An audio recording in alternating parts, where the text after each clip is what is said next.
नमस्कार किसान साथियों, इस वीडियो में हम बात करने वाले हैं सरसों की बिजाई का सही समय क्या है, कौन कौन सी बातों को ध्यान रखना है, खरपतवार का नियंत्रण कैसे करना है, जो हमने अपनी सरसों की बिजाई में बेसल डोज में जो खादें दे रहे हैं उनका 100% कैसे लेना है। साथ में हम बात करेंगे बिजाई करने से पहले खरपतवारों का नियंत्रण कैसे किया जाए, ये एक बहुत इंपॉर्टेंट टॉपिक है। साथ में हम लोग बात करेंगे सरसों की बिजाई की सबसे अच्छी विधि कौन सा है, कौन सा मेथड आप लोग अपनाए जिससे आप सरसों की फसल बहुत अच्छे से उगा कर उससे मुनाफा कमा सकते हैं। इसके साथ में हम लोग बात करेंगे कि आगे चल के हमारी सरसों की पौध में जो है व्हाइट रस वाली प्रॉब्लम ना आए, तना गलन वाली प्रॉब्लम ना आए पाला की वजह से, तो बीज उपचार में हम लोगों को क्या क्या करना है इस बारे में भी बात करेंगे। आज हम लोग इन सारी बातों पर बात करेंगे ताकि आप लोग जब सरसों की बिजाई करें तो आगे चल के सरसों की फसल से आप लोगों के बढ़िया रिजल्ट आ सके, आप लोग बहुत अच्छा और शानदार उत्पादन प्राप्त कर सके अपनी सरसों की फसल से। तो नमस्कार किसान साथियों, आप सबका स्वागत है हमारे यूट्यूब चैनल किसान वाला जंक्शन में। अगर अभी तक आपने हमारे चैनल को सब्सक्राइब नहीं किया हुआ है तो सब्सक्राइब कर लीजिए, साथ में वीडियो को दूसरे किसान साथियों के साथ ज्यादा से ज्यादा शेयर करिए ताकि वो भी इस वीडियो को देखकर अपना लाभ उठा सके। तो सबसे पहले बात करते हैं कि सरसों बिजाई का सबसे सही समय क्या है।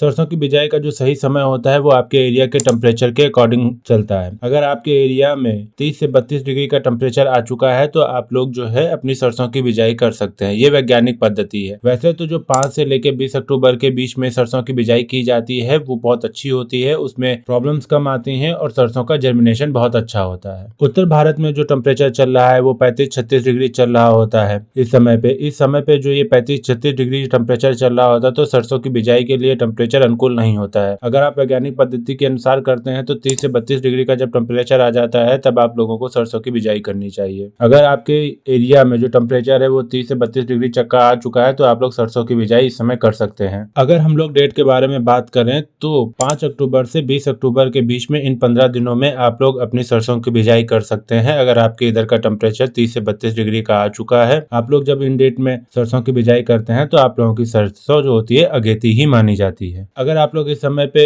बुआई करते हैं 5 अक्टूबर से 20 अक्टूबर के बीच में तो आप लोगों का उत्पादन बहुत अच्छा निकलेगा। अब बात करते हैं, कुछ किसान साथी ये कहते हैं कि अगर हम 20 से लेकर 31 अक्टूबर के बीच में अपनी सरसों की बिजाई करते हैं तो क्या उसमें कुछ नुकसान होने वाला? नहीं, उसमें कोई नुकसान होने वाला नहीं है। आप लोगों को अगर ऐसा करना है तो आप लोग अपने खेत में थोड़ी खाद की मात्रा बढ़ा दीजिए और साथ में आप अपने खेत में थोड़ी सी बीज मात्रा बढ़ा दीजिए, इसके सिवा आप लोगों को कुछ नहीं करना होता है। अब बात करते हैं सरसों के ज्यादा उत्पादन करने के लिए बेसल डोज में जो हम लोग खाद डालते हैं, डीएपी है, एसएसपी है, पोटास है, यूरिया है, सल्फर है, ये जो हम खाद अपने बेसल डोज में डालते हैं या आगे डालने वाले हैं, इनका 100% हम लोग अपने खेत में कैसे ले सकते हैं। अक्सर किसान साथी क्या करते हैं कि अपनी बेसल डोज को लेते हैं, अपने खेत में छिटक देते हैं, फिर ऊपर से जो है जुताई करने के बाद पाटर लगा देते हैं या कल्टीवेटर ऊपर से निकाल देते हैं, फिर उसके बाद में अपनी सरसों की बिजाई ऊपर से कर देते हैं। किसान साथियों, जो आप इस मेथड से आप खाद डाल रहे होते हैं तो इस तरीके से खाद डालने पे आप कभी भी 100% रिजल्ट नहीं ले सकते हैं। देखिए किसान साथियों, जब आप खाद दे देते हैं उसके बाद सीड ड्रिल मशीन से अपने खेत में जब बिजाई कर रहे होते हो, जो आपका पौधा होता है, जो आप बीज बो रहे होते हो, जमीन से लगभग 6 इंच नीचे बो रहा होता है, और सीड ड्रिल मशीन से जब आप कर रहे होते हो तो आपके खेत में मेड़ बन रही होती है। तो जो आपका पौधा होता है, जो आप बीज डाल रहे होते हो, जमीन से 6 इंच नीचे हो रहा होता है और जो खाद होती है वो ऊपर हो रही होती है, और जब पेड़ का जो जड़ बन रहा होता है वो नीचे की ओर भाग रहा होता है। तो इस वजह से जो है उसको 100% रिजल्ट नहीं मिल पा रहे होते हैं। तो आप लोगों को इस बात का ध्यान रखना है कि ऊपर से फेंकने की बजाय अगर हो सके तो अपने खादों को मशीन के माध्यम से डालिए ताकि आपकी जो खाद है वो जड़ों के पास में रहे और पौधों को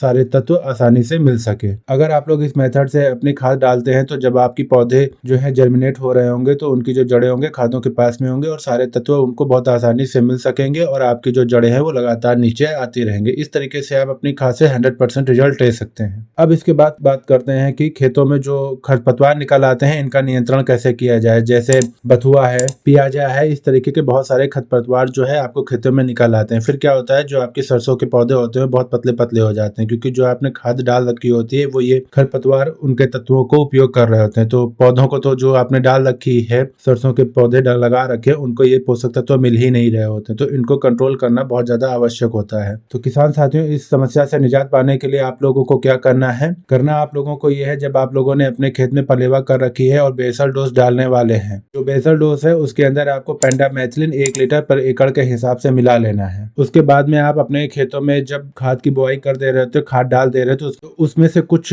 हिस्सा आप लोगों को खाद बचा लेनी होती है। उसको बाद में अपने खेत में ऊपर से बुरकाव डाल करके डाल देना होता है, छिड़काव करके डाल देना होता है। बाद में आप लोगों को अपने खेत की जुताई कर देनी होती है। तो अगर आपके खेत में नमी होगी तो आपके पूरे खेत में एक लेयर बन जाएगी पेंडामेथिलीन की, अगर आपके खेत में नमी होगी तो। दूसरा, आप लोग ये भी कर सकते हैं कि पलेवा करने के बाद में पेंडामेथिलीन का ऊपर से स्प्रे कर सकते हैं अपने खेत के ऊपर। अगर आप लोग इस तरीके से करते हैं तो आप लोगों के खेत के ऊपर पेंडामेथिलीन एक लेयर बना लेगी, जिससे ये होगा कि आपके जो खरपतवार है वो जर्मिनेट ही नहीं होंगे। तो आप लोग इन दोनों में से कोई एक तरीका अप्लाई कर सकते हैं अपने खेतों में। इसके बाद जो सबसे इंपॉर्टेंट बात आती है कि बिजाई किस मेथड से करें, क्योंकि जितना अच्छा मेथड होगा उतना ही अच्छा आप लोगों का जर्मिनेशन होगा और आप लोगों को उत्पादन बहुत अच्छा और शानदार मिलेगा। तो सबसे पहले आप लोग ये समझिए कि बिजाई करने के भारत में 2 मेथड होते हैं। एक होती है जो कि आप लोग छिटक विधि का उपयोग करते हैं कि अपने खेत में अपने सरसों के बीजों को छिड़क कर उसके ऊपर से रोटावेटर चला देते हैं या कल्टीवेटर चला के पाटर लगा देते हैं। दूसरा होता है सीड ड्रिल मशीन से। इसमें आप लोग जो है सरसों के बीजों को सीड ड्रिल मशीन में डाल के अपने खेत में अपनी बिजाई कर दिए होते हैं। अब इन दोनों में अंतर क्या होता है? जो अंतर होता है, जो आप छिटक विधि से उपयोग कर रहे होते हैं उसमें आपको सीड रेट ज्यादा रखना होता है, जो दाने होते हैं उनकी उपयोगिता ज्यादा पड़ रही होती है। दूसरा, इस विधि में ये भी होता है कि जब आपके पौधे बड़े हो जाते हैं, इसमें फलियां आ जाती हैं, तो ये एक साइड में झुक जाता है। अगर आप लोगों के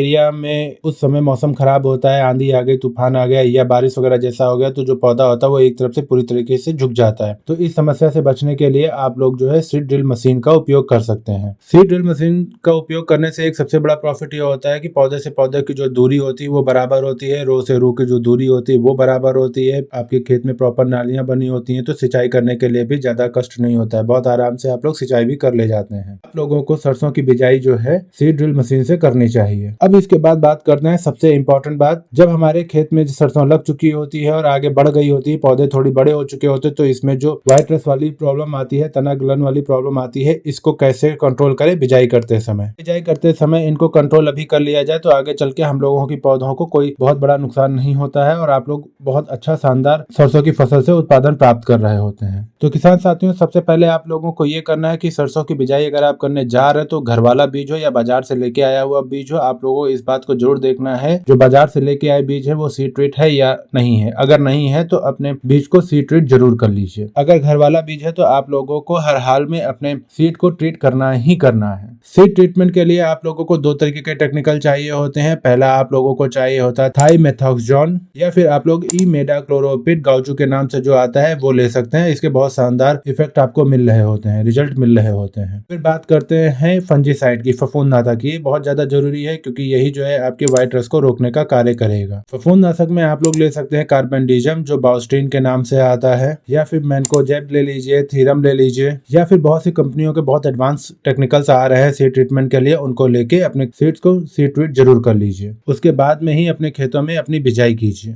देखिए किसान साथियों, अगर आप लोग इस तरीके से सीड ट्रीट कर लेते हैं तो आप लोगों को 2 समस्याओं से निजात मिल जाता है। पहला, जब आप बिजाई करते हैं तो बिजाई करने के बाद में पौधे दम हो जाते हैं, लेकिन कुछ समय बाद वो सूखने लगते हैं। अगर आपके खेत में किसी तरीके का इंसर्ट होगा तो वो खत्म हो जाएगा और आपको इस समस्या से समाधान मिल जाएगा। दूसरा, जब आप लोग खेत में अगर ज्यादा नमी होती है तो आपके खेत में फंगस आ जाती है, वो भी आपको बहुत नुकसान करती है जर्मिनेशन में। अगर आप लोग इस तरीके से सीड ट्रीट करते हैं, फंगस वाली दवाइयों का उपयोग करते हैं, तो वो भी खत्म हो जाएगी और आप लोगों को खेत में किसी तरीके का फंगस नहीं आएगा। तो आप लोगों को अपनी सीड ट्रीट इस तरीके से करके ही बिजाई करनी है। किसान साथियों, इस वीडियो में जो हमने आपको बातें बताई हैं उनको ध्यान रखते हुए अगर आप सरसों की बिजाई करते हैं तो निश्चित तौर पे एक सरसों से आप बहुत शानदार उत्पादन प्राप्त करेंगे और बहुत अच्छा मुनाफा कमा रहे हैं। अगर आप लोगों को इस वीडियो में दी गई जानकारी अच्छी लगी है तो वीडियो को लाइक करें, कमेंट करें, शेयर करें। साथ में अगर अभी तक आपने हमारे चैनल को सब्सक्राइब नहीं किया है तो सब्सक्राइब कर लें और दूसरे किसान साथियों के साथ ज्यादा से ज्यादा शेयर करें ताकि वो भी इस वीडियो को देखकर अपना लाभ उठा सके। धन्यवाद।